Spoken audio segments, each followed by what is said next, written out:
بزاف ديال الناس كيسولوا علاش بعض الناس كيجيهم السرطان. الحقيقة هي أن كاينين عوامل خطر، يعني أمور كتقدر تزيد احتمال الإصابة، ولكن ماشي بالضرورة يوقع المرض. كاين نوعين ديال عوامل الخطر.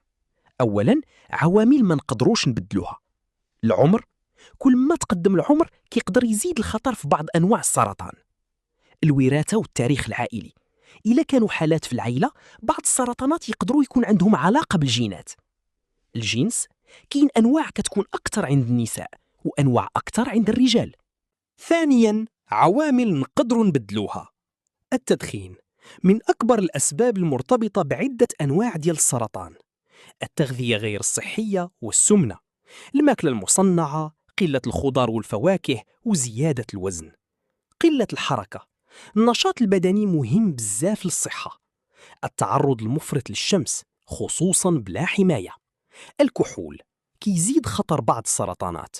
بعض الفيروسات بحال فيروس الورم الحليمي البشري HPV والتهاب الكبد B والC.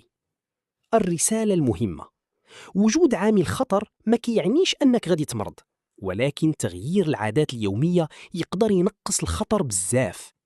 حبس التدخين، ماكلة صحية، رياضة، وزن مناسب، فحوصات منتظمة. الوقاية كتبدا اليوم، وصحتك أمانة.